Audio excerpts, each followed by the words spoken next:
The glass in Elias Kane's hand caught the chandelier light, and Mara Doyle understood, before he finished his sentence, that a boy was about to die. She stood at the interpreter's lectern to the left of the head table, headset pressed to one ear. The ballroom hushed for the rival boss's toast. 200 guests waited. Somewhere near the east doors, a boy of 12 named Matteo Calvetti sat swinging his legs under a chair too big for him, bored, waiting for the adults to stop talking so the cake could come out. Kane raised his glass toward the Calvetti family table. He smiled the smile that had gotten him into every room he'd ever wanted to enter.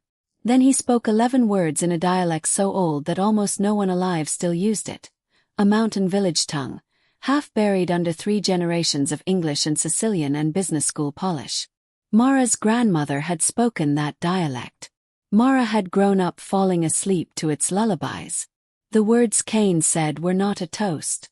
They were a phrase her grandmother had once made her swear never to repeat at a wedding, because it was bad luck. A village saying about a fox that drinks twice from the same well before the trap closes on it. Mara had always thought it was superstition. She had translated the surface of it 1,000 times in her head as a curiosity, nothing more. Except her grandmother had also told her once in a different voice, the voice she used for things that were not folklore, that in the old country that exact phrase said at a table in front of witnesses in that exact order of words was not a proverb at all. It was a sentence. A verdict handed down over food, so that no one could later say a threat had been made in the open. The fox who drinks twice does not get to drink a third time. The youngest branch does not get to grow. Kane's eyes moved just once toward the east doors, toward Matteo. Mara's headset carried the low murmur of 200 people waiting for her voice. The words were sitting in her mouth already, translated, accurate, ready. Somewhere in this room, she understood with sudden, ice-cold clarity, men were positioned to hear those words repeated in English by an impartial third party, an interpreter with no stake in either family, as confirmation that the order had been given and understood. If she said what he actually meant, a boy would not make it to his next birthday. If she said something else, she would be lying on the record in a room full of men who killed people for less. Her microphone was live. 200 faces turned toward her, waiting. Mara Doyle opened her mouth to speak. 6 days earlier, Mara had almost turned the job down. She ran her interpreting work out of a 1-bedroom apartment above a laundromat, taking contracts through an agency that didn't ask many questions about who its clients actually were, as long as the checks cleared. Weddings, depositions, the occasional embassy dinner where she stood behind a curtain and made 2 men who hated each other sound civil. She was good at it, very good, because she had a gift most interpreters didn't bother to develop. She didn't just translate words, she translated rooms. She could feel when a sentence meant something other than what it said. She had one rule, and it was not negotiable. Neutrality. She served the words, not the sides. The day she started deciding whose truth mattered more was the day she stopped being useful to anyone. And being useful was how she kept the lights on and how she kept her younger brother Eli in a facility that managed his seizures with medication her insurance covered exactly 60% of. Eli was 23. He'd been 11 when their parents died in a car accident on black ice, and Mara, 18 at the time, had signed the guardianship papers with a hand that hadn't stopped shaking for a week. She had built her entire adult life around one arithmetic problem. How many jobs equaled Eli's rent at the group home, plus his medication, plus the used sedan that got her to it every Sunday? The Calvetti contract solved that arithmetic for 4 months. She had not asked many questions about the client. The agency told her only that the Calvetti family was hosting a reconciliation, a wedding meant to formally end 15 years of tension between their organization and a rival concern run by a man named Elias Kane. She was to interpret for a week of rehearsal dinners, vendor meetings, and the ceremony itself, since half the guest list spoke a dialect the caterers didn't, and appearances mattered enormously to men like this. She told herself it was no different from the corporate contracts. Words in, words out. She would not ask what the words meant to the people saying them. She met Matteo on the second day, in the garden behind the Calvetti estate, where he'd escaped a fitting for a suit he hated. He was small for 12, sharp-eyed, and lonely in the specific way of a child raised inside a house full of adults who loved him fiercely and had no idea how to talk to him. He asked Mara to teach him a curse word in her grandmother's dialect. She taught him a word that meant mule instead and let him believe he'd gotten away with something. He laughed so hard he had to sit down.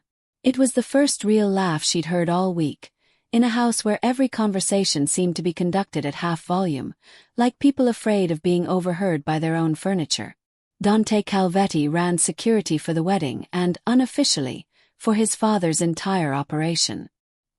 He was 34, the eldest son, and he moved through his own house like a man checking locks he'd already checked twice. Mara clocked his flaw within a day of watching him work, the way she clocked accents. He trusted too completely and too specifically the men who had raised him. His father's oldest lieutenant, a soft-spoken man named Renzo Bellucci who had been at Dante's christening, was treated as beyond question. When a junior guard raised a concern about Kane's security detail walking the property's east perimeter without an escort, Dante had waved it off with the same phrase Mara would hear him use 3 more times that week. "We've had peace for 15 years. Renzo vetted every name on that list personally. Elias Kane, for his part, was easy to like, which was exactly the problem. He complimented the caterers by name. He asked after Dante's father's health with what looked like real warmth. He was, publicly, a statesman doing the difficult, gracious work of ending a feud. Mara had interpreted for men like him before, men whose charm was not a mask over cruelty so much as a second, equally real language, spoken fluently and without contradiction, right alongside whatever else was going on underneath. What Mara didn't know yet, what nobody outside a small circle of Kane's own financiers knew, was that Kane was 6 weeks from losing everything. His organization had borrowed heavily against future control of the docks the Calvettis still held, on the assumption the peace deal would finally hand those docks over. It hadn't. The wedding was supposed to be the formal transfer. It wasn't going to be because Dante's father had quietly changed his mind about the terms 2 days earlier, and only 3 people in the world knew that yet. Kane was not one of the 3. Mara was not one of the 3. But by the end of the week, the fallout of that unspoken change would land, unexplained, on the smallest person in the house. By the 4th day, Mara had stopped thinking of the Calvettis as a contract. She caught herself saving Matteo the good seat at rehearsal dinner. She caught herself noticing that Dante, for all his coiled watchfulness, said thank you to her every single time she finished a session, which none of her other clients ever did. She told herself this was simply good client relations. She told herself a lot of things that week that turned out not to be true. On the 5th night, she overheard 2 things in the space of an hour that she couldn't file away as none of her business anymore. Kane, on his cell phone in the garden, saying to someone in a clipped voice, "If the terms don't hold at the wedding, we go to the fallback plan," and Renzo Bellucci inside, telling Dante with total confidence that Kane's people had been fully searched and cleared, when Mara herself had watched one of Kane's men walk past the checkpoint with a garment bag no one open. She could have said something that night. She told herself later that this was the moment she should have. Instead she told herself it wasn't her business, that she was hired to translate words, not intentions, that neutrality was the only thing keeping her and Eli fed. She went to bed telling herself that. She woke up the next morning to find out the wedding toast had been moved up a day, and that she would be the one standing at the lectern when it happened. The ballroom held 200 people, and Mara would later calculate, at least 6 of Kane's men positioned at exits that had nothing to do with crowd control. She had taken her place at the interpreter's lectern an hour before the toasts began, running her usual pre-event ritual, testing the microphone, scanning the seating chart, memorizing which family members needed which language. Matteo's table was close enough to the head table that she could see him kicking his heels against his chair leg, already bored, a paper crown from the rehearsal dinner still crumpled in his jacket pocket. Dante stood along the wall nearest his father, arms loose at his sides in the specific way of a man who has trained himself not to look like he's watching everything, while watching everything. He caught Mara's eye once, briefly, and gave her the smallest nod, a habit he'd developed over the week, checking that she was ready before each session started, as though her readiness mattered to him personally and not just professionally. She nodded back and told herself it meant nothing. The best man's toast went fine. So did the father of the brides. Mara translated both cleanly, her voice steady over the ballroom speakers, and felt the specific, satisfying rhythm of a job done well, the rhythm she had built her whole adult identity around. Then Elias Kane stood. He lifted his glass toward the Calvetti table with a smile so warm that 3 separate guests would later describe it, unprompted, as the nicest moment of the whole evening. He spoke first in English. Gracious, expected things about family, about peace, about the future, and Mara translated them without effort, the words moving through her the way water moves through a pipe. Then his voice shifted register.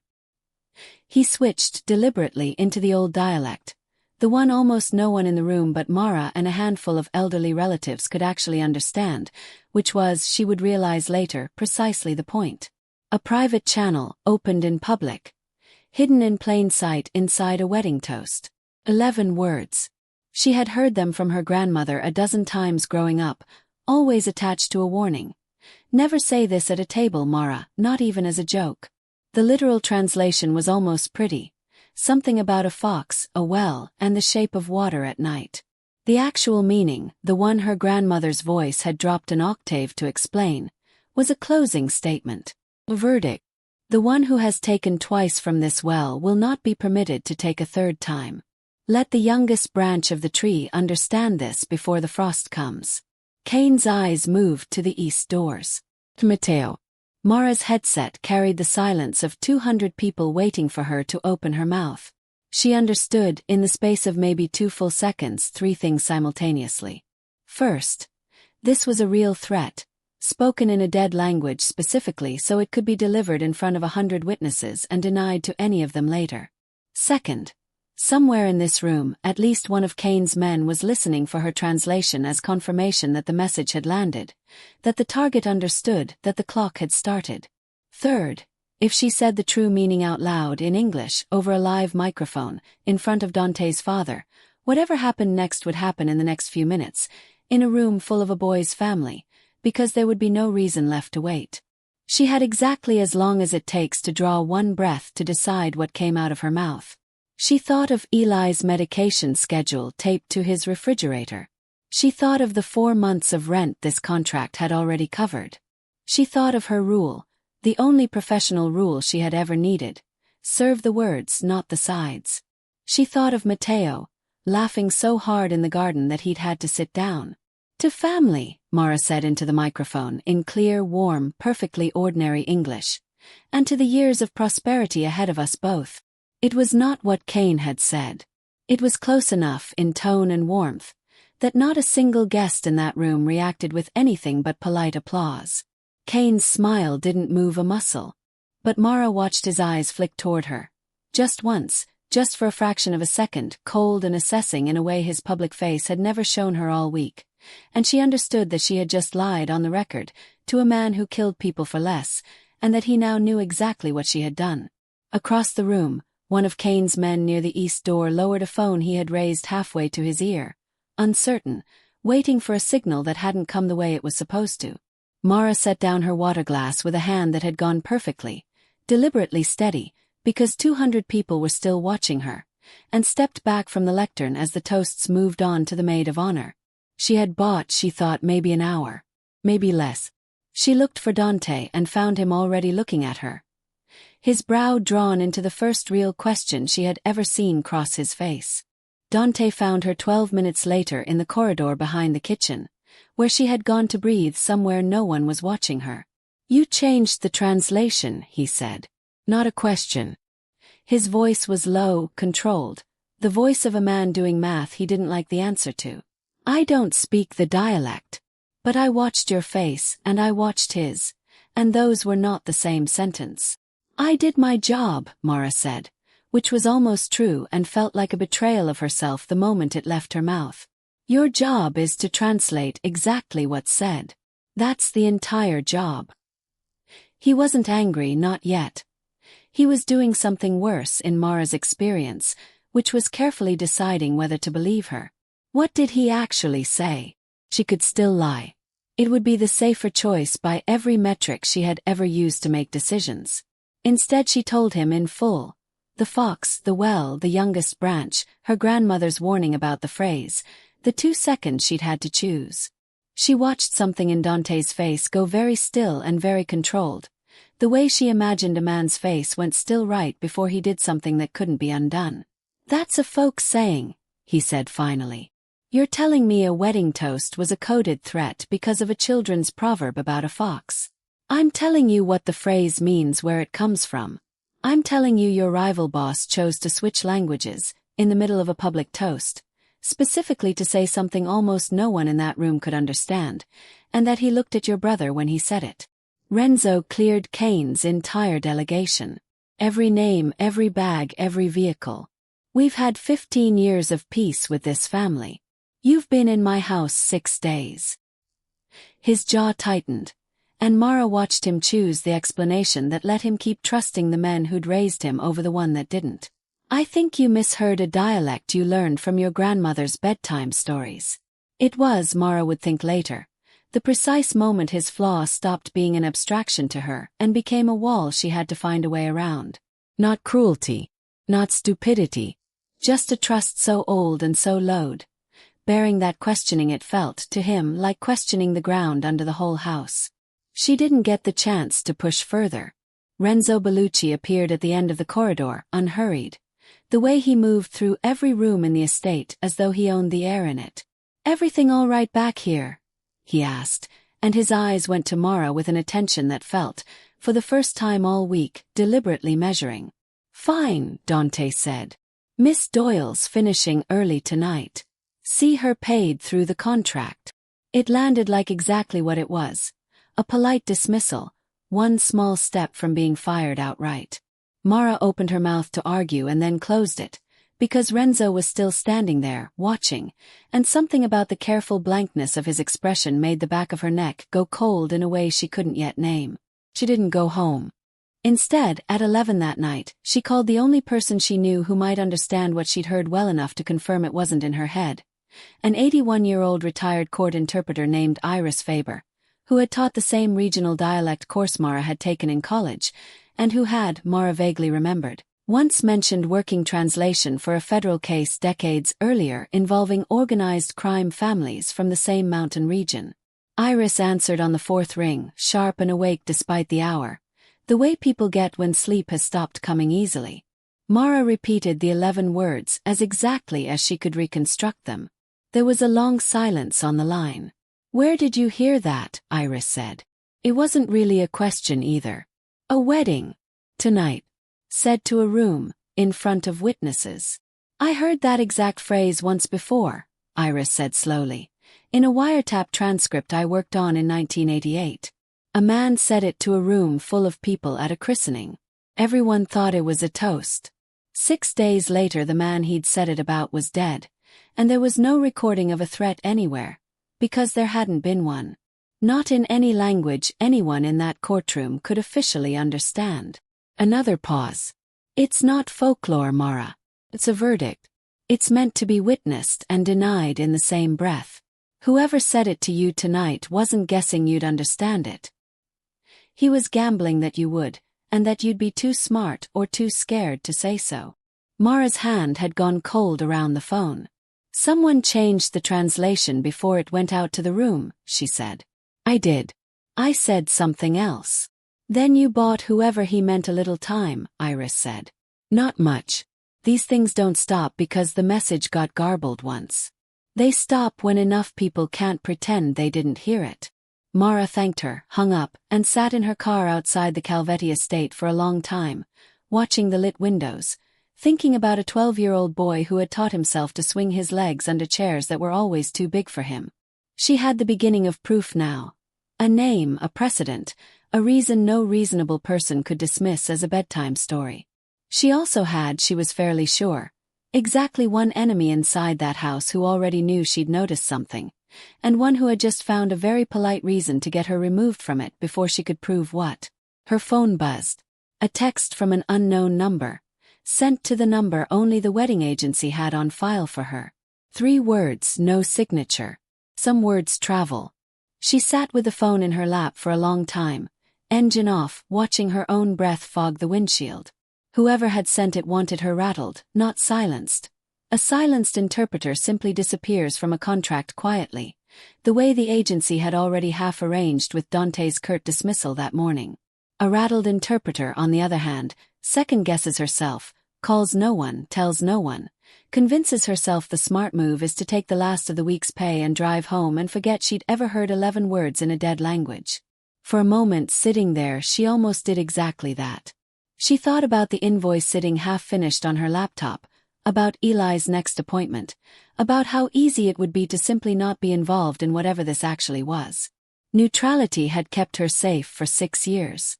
It had a gravity to it, even now, even with a boy's face still fresh in her memory. What broke the pull in the end wasn't courage exactly. It was arithmetic of a different kind than she was used to. She thought about what it would cost her specifically to know she'd had the proof in her hands and driven away from it anyway. Not a financial cost, not a professional one, but the particular kind of debt a person carries afterward, quietly, for the rest of their life, whenever they see a boy that age laugh the way Matteo had laughed in the garden. She texted the unknown number back exactly 4 words. Wrong person to threaten. Then she blocked it, started the car, and drove back through the estate's front gate instead of away from it, past a guard who barely glanced at her, because as far as anyone in that house knew yet, she was only an interpreter finishing out a contract like any other. Mara didn't sleep that night, and she didn't leave. She went back to the estate before dawn under the excuse of retrieving equipment she'd left behind, and instead spent 2 hours in the garden watching the household wake up, trying to work out who among the dozen people moving through the property could have known where to send that text. The agency had her number on a locked contract file. Someone inside the house, someone with access to Dante's paperwork or the agency's or both, had reached her directly and quietly within hours of the toast. She found Dante in his father's study a little after 7, going over security logs from the night before with the specific stillness of a man who had not slept either. She told him about the call to Iris Faber, the 1988 case, the second unrelated death that had followed an identically staged toast decades earlier. She showed him the text. This time he didn't dismiss her. That, more than anything, told Mara how much the sleepless night had cost him. He had spent it doing the math on his own, and the math had stopped adding up cleanly the way it had the night before. If you're right, he said slowly, then someone in Kane's crew was meant to hear that phrase confirmed and start moving. You changed the translation so they didn't move last night. But someone inside my house knew exactly what was said well enough, and fast enough, to have your number in 3 hours. He set the logs down. That's not a Kane problem. That's a problem in my own walls. They started that morning with a guest list from the checkpoint. The garment bag Mara had watched walk through unopened. The perimeter patrol the junior guard had flagged days earlier and been overruled on. Dante pulled the checkpoint footage himself, and it was there, reviewing it frame by frame with Mara beside him, that the story's floor dropped out from under both of them. The garment bag had been carried by a man on Kane's list, but he'd been waved through not by a junior guard, but personally by Renzo Bellucci, who had told the checkpoint staff he'd already searched it himself in the driveway. There was no footage of that search happening. There was only Renzo's word, and Dante's 15 years of never once needing to check it. Mara watched Dante go very quiet in a way that frightened her more than his anger the night before had. Renzo held my father when he was born, he said finally. He was the first person I called when I found out about Matteo. He is not, he cannot be. He stopped himself, started again more carefully. Tell me what you actually saw. Not what it looks like. What you saw. She told him precisely without softening it, because she understood by now that softening it for him would only cost more time. A bag that was never searched. A convenient dismissal of the one interpreter who'd noticed anything wrong. A text sent within hours by someone who had her private contact information. It was Dante himself who found the piece that reframed everything. A set of financial transfers, small and irregular, routed through a shell account that traced, after an hour of increasingly grim silence at his father's desk, not to any outside enemy, but to an account Renzo Bellucci had opened 8 months earlier, around the same time Kane's organization had begun quietly borrowing against the docks deal that hadn't closed yet. "He's not working for Kane out of loyalty," Dante said, staring at the numbers like they belonged to a stranger wearing a familiar face. "He's being paid." He needed the wedding to go through on Kane's terms as badly as Kane did. He rubbed a hand over his jaw, and for the first time all week, Mara saw something in him crack open that had nothing to do with strategy. "My father changed the terms 2 days ago." Quietly. Only 3 people knew. Renzo was one of them. He looked up at her. "He told Kane the deal was dying before Kane even walked in that door. The toast wasn't a threat over nothing. It was Kane's fallback plan, and Renzo handed him the reason to use it. The man who had raised him had sold the family's youngest son for a debt that wasn't even his to pay. Mara didn't reach for him. It wasn't her place, and she understood, watching him, that comfort wasn't what this moment needed anyway. Action was. But she stayed in the room while he sat with it, which she would later realize was its own kind of choice, the first non-professional one she'd made all week. "We can't move on him yet," she said finally. "Not with a suspicion and a bank transfer. If you're wrong about how deep this goes, or if he has more men positioned than we know, acting too fast gets Matteo killed faster than doing nothing." She thought of Iris Faber's voice on the phone. "These things stop when enough people can't pretend they didn't hear it. We need proof strong enough that Kane himself can't talk his way out of it in front of witnesses. Public proof. Not a quiet execution in a back room that gets explained away as an accident a week later." Dante looked at her for a long moment. Really looked, the way he had at the lectern the night before, except now there was something under the assessment that hadn't been there yet. "You're the interpreter," he said. "You didn't sign up to run a counter-operation inside my own family." "No," Mara agreed. "But I'm the only person in this house who actually heard what was said. That makes me part of it whether either of us signed up for it or not." He nodded slowly, and for the first time all week, didn't say thank you out of habit. He said it like he meant something larger by it, and Mara let herself, just for a second, feel the weight of being trusted by a man who had built his entire life around not trusting easily. They had 4 days until the reception's closing banquet, the formal second toast, the one meant to finalize the peace terms in front of both families and their invited allies. It was, Dante said grimly, exactly the kind of room Kane would use again if his first attempt had failed. Which meant it was also, Mara realized, the only room where exposing him publicly would actually work. The plan they built that morning was simple in shape and terrifying in every detail. Gather proof strong enough to survive Kane's denials, and finish what the Fox and Well toast had started, except this time in front of everyone, telling the truth instead of burying it. They had 4 proofs to gather, and only 4 days to gather them, and Dante insisted, over Mara's initial objection, that Renzo not be tipped off in the meantime by any change in routine. "He raised me," Dante said, when Mara asked how he could keep sitting across from the man at dinner. "I know exactly what normal looks like on my own face. Let me use that." The central clue was the one Mara already carried. Her grandmother's dialect, and she remembered on the second day an actual notebook, a cracked leather journal her grandmother had kept, full of village sayings and their true meanings, passed down half as a joke and half as a warning, that Mara had inherited and never once thought to treat as evidence. She drove home that night and found it in a box she hadn't opened in 3 years, and there in her grandmother's careful hand was the Fox and Well phrase, written out exactly as Kane had spoken it, with a single line beneath it. "Never say this at a table. It is not a wish, it is a sentence." The credible witness was Iris Faber, who agreed after Mara explained, carefully, without naming names she didn't yet have permission to use, what was actually at stake, to provide a sworn written statement about the 1988 case and the phrase's documented history as an execution code, on the condition that her own safety be protected and her name kept out of anything until it was legally necessary. The independent verification came from the financial transfers Dante had already found, which his father's own accountant, brought in quietly, told only what he needed to know, traced conclusively from Renzo's shell account back to a holding company controlled by Kane's chief financier.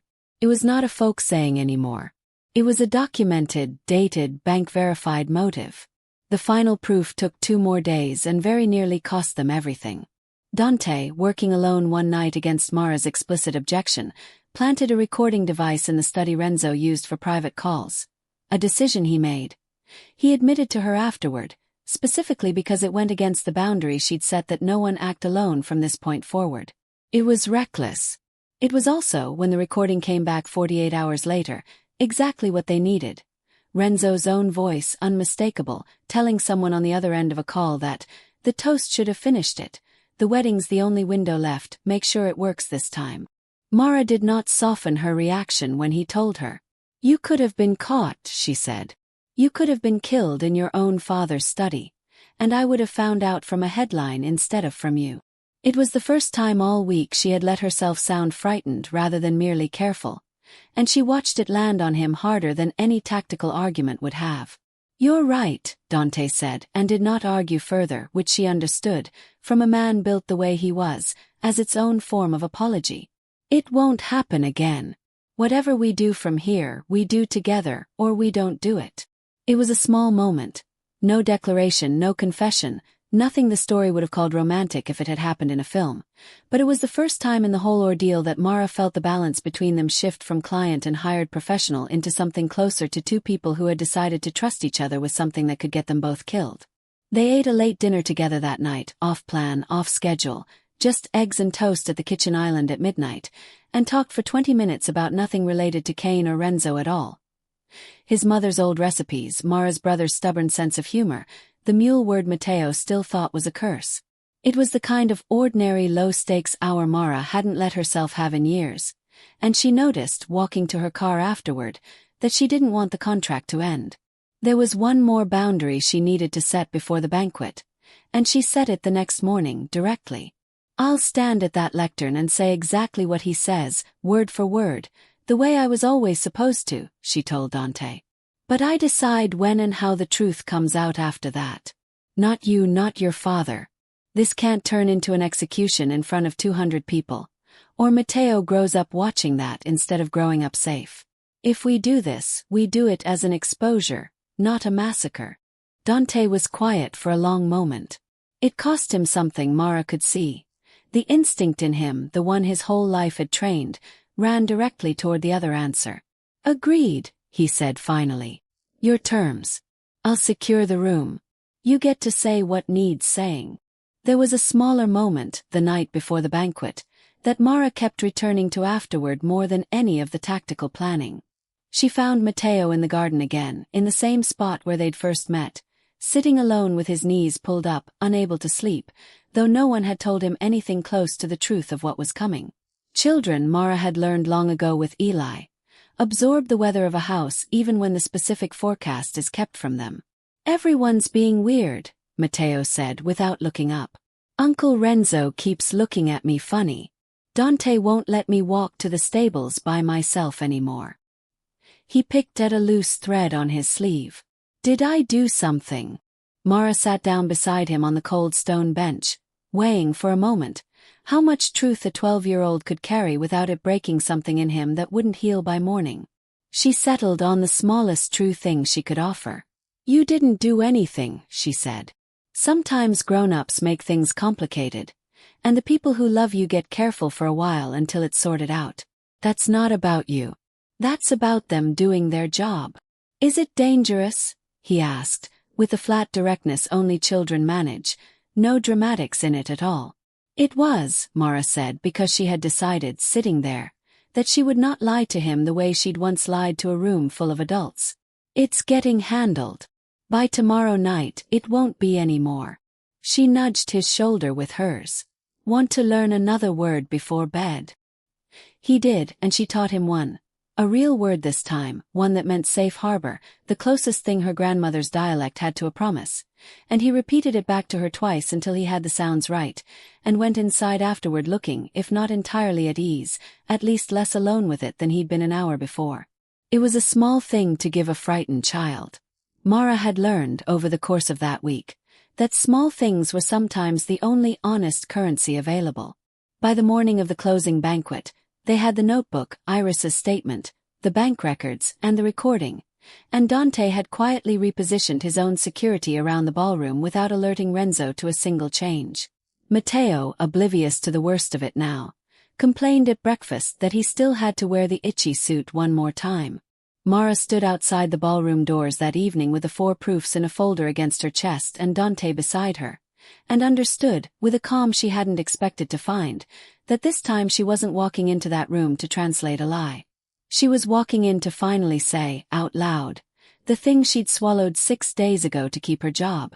The closing banquet filled the same ballroom, the same 200 guests, the same chandelier light catching the same kind of raised glass.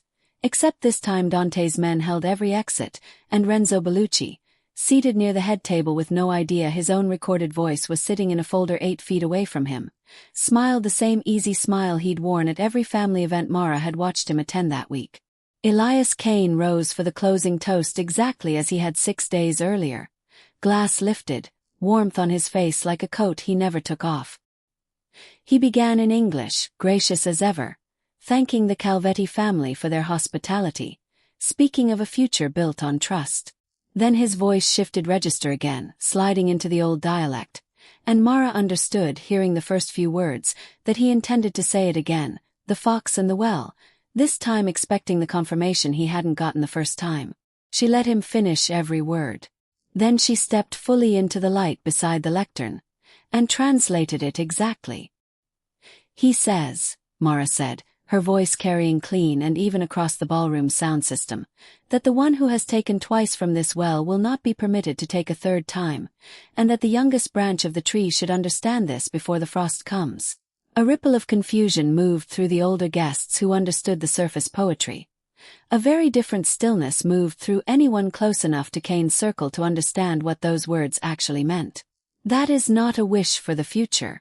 It is a threat against a 12-year-old child, spoken in a dialect chosen specifically because almost no one in this room could catch it, except that I could, because my grandmother taught it to me, and because 6 nights ago Mr. Kane said the exact same words to this same family, and I lied about what they meant to buy that child 1 more week to live. The room did not gasp so much as go entirely, physically still, 200 people frozen mid-breath. Kane's smile didn't fully leave his face, but it changed shape, hardened into something defensive. That's an extraordinary claim from a hired interpreter, he said smoothly, pitching his voice for the room. A folk phrase misheard under pressure. It's not the only proof, Mara said, and opened the folder. She did not shout. She had learned, over a career of standing in rooms exactly like this one, that the quietest voice in a silent room carries the farthest. A federal interpreter who worked a 1988 organized crime case recognized this exact phrase as a documented execution code, used at a christening, before a man was killed 6 days later with no threat on any recording anywhere. I have her sworn statement. She set it on the table in front of Dante's father. I have bank records showing 8 months of payments from a shell company controlled by Mr. Kane's own financiers into an account opened by someone sitting at this table tonight. She looked for the first time directly at Renzo Bellucci, whose easy expression had finally, completely come apart. And I have a recording made 2 nights ago, of that same man promising Mr. Kane that the wedding's the only window left, to finish what the first toast didn't. Renzo was on his feet before she finished, already reaching for something at his hip, and it was Dante. Not violent, not vengeful, but fast and utterly certain, who closed the distance and put himself physically between Renzo and the head table where his father and Matteo sat, 2 of his own men already flanking the older man before his hand cleared his jacket. Don't, Dante said, low enough that only the nearest tables heard it, but final enough that the whole room understood the sentence was finished. Not in front of my brother. Not ever again. Kane, to his credit or his own calculation, did not reach for anything at all. He looked instead older than he had a moment before, the charm finally sliding all the way off his face to reveal something closer to exhaustion. You don't understand what's coming for me if this deal doesn't close, he said, quieter now, meant almost for Dante alone, though the microphones caught it anyway. I have people I answer to as well. Then answer to them honestly, Dante said, instead of putting a child's name on a debt that was never his to pay. He turned to his father, who had sat through the entire exchange with the stillness of a man doing rapid, silent arithmetic of his own. This ends tonight. Not with a body in a garden and a story about an accident. With the truth, in front of everyone who needs to hear it, so nobody spends the next 15 years wondering if it's still coming. His father rose slowly, looked once at Renzo, a long look, decades deep, that Mara understood cost him something no proof document ever could, and spoke to the room in a voice that carried the particular authority of a man who had never before had to explain himself publicly and clearly hated doing it now. He confirmed plainly that the wedding's original terms regarding the docks had changed 2 days prior, that this change had been known to exactly 3 people, and that one of those 3 had, for 8 months, been selling that knowledge to the man now standing at the other end of the room. He did not order an execution. He ordered Renzo removed from the property, his role and his access permanently ended, his fate to be decided through channels that would not stain his grandson's wedding banquet with blood. A decision, Mara understood watching Dante's face, that had cost him every instinct he owned to support out loud. Kane, for his part, was given a choice by Dante's father that the whole room understood without needing translation. Leave now, publicly disgraced. His fallback plan exposed in front of every ally and rival he had, and consider the docks deal, and the 15 years of fragile peace it represented, permanently over, or stay, and let this room decide what happened to a man who had ordered a child killed over a debt. Kane left. Matteo, 12 years old and still not entirely sure what had just happened around him, was quietly moved by his mother to a side room before any of it turned uglier than words. A small mercy Dante had arranged before the banquet even started, one more piece of the plan Mara hadn't known about until she saw it happen. When she found the boy 20 minutes later, sitting on a windowsill outside the side room in his itchy suit, he asked her, with a blunt clarity only a child manages, whether the mule word she'd taught him last week had actually been a curse word this whole time. No, Mara told him, sitting down beside him, feeling the whole week finally, physically leave her shoulders. It really was just mule. I promise. He seemed satisfied with that, which struck Mara in that exhausted moment as the most honest measure of what justice had actually bought that night. Not vengeance, not a body count, just a 12-year-old boy allowed to go back to worrying about ordinary things again. 3 months later, the Calvetti household looked on the surface almost exactly as it had before the wedding, except for the things that had quietly, permanently changed underneath. Renzo Bellucci was gone. His access stripped. His fate handled through legal and financial channels Dante's father insisted on using specifically so that his grandson would never grow up in a house that solved every betrayal with a body. The household's entire security structure had been rebuilt from the ground up, this time with an independent verification process no single trusted lieutenant could bypass alone, ever again. A system Dante himself designed in the weeks afterward, sitting up late with pages of notes, determined that his own blind trust would never again become a door left unlocked. Kane's organization, stripped of the docks deal and publicly disgraced in front of every ally it had, collapsed within 2 months under the weight of the debts it could no longer quietly cover. Mara's contract had technically ended the night of the banquet. She kept coming back anyway, at first for follow-up statements to the family's lawyers, then for reasons that had less and less to do with paperwork. Eli's medical bills, the ones that had shaped every decision in her adult life, were finally paid down that winter. Not through a gift from the Calvettis, which she refused twice firmly, but through the flood of new interpreting work that came her way once word spread, quietly, through exactly the kind of rooms where reputations like that travel fast, that Mara Doyle was an interpreter who told the truth even when it cost her. She and Dante did not fall into each other's arms the night the truth came out, and the story did not rush them toward one either. What grew between them over the following months was slower and, Mara thought, sturdier for it. Sunday dinners that started as debriefs and became something else. An argument, their first real one, over whether Dante was being too controlling about her safety on a routine job, which she won by simply refusing to change her schedule, and which he accepted with visible effort, because he had promised her, once, that her terms would be respected, and he meant to keep meaning it. He learned her brother's name without being told twice. She learned, slowly, that being trusted by a careful man was its own kind of gift. Matteo still asked her, occasionally, to teach him another word from her grandmother's dialect. She always did. It felt, each time, like laying one more small stone over the memory of a phrase that had almost cost him everything. The truth, Mara had learned that week in a way no contract had ever taught her, was never dangerous by itself. It was only dangerous while it stayed silent, hoarded by one frightened person in a room full of people who needed to hear it. The moment she'd finally said it out loud in front of everyone was the same moment it had stopped being able to hurt anyone at all. So here is the question worth sitting with. Mara risked her livelihood, her safety, and her brother's care to protect a child she'd known for 6 days, by telling a truth that could have gotten her killed on the spot. Would you have spoken up in that room, knowing what it might cost you? Or would you have stayed silent, the way silence had always kept you safe before? If this story held you the way it held us, tell us in the comments what you would have done at that lectern. And consider subscribing for more stories where the quietest person in the room turns out to be the one who saves it. 6 days after the wedding that had almost ended in a child's death, Mara stood at another lectern, in another room, translating another family's ordinary, harmless words. And for the first time in years, she let herself believe that telling the truth, however late, however frightening, was not the risk. It was the well she'd finally learned to drink from without fear of the trap closing behind her.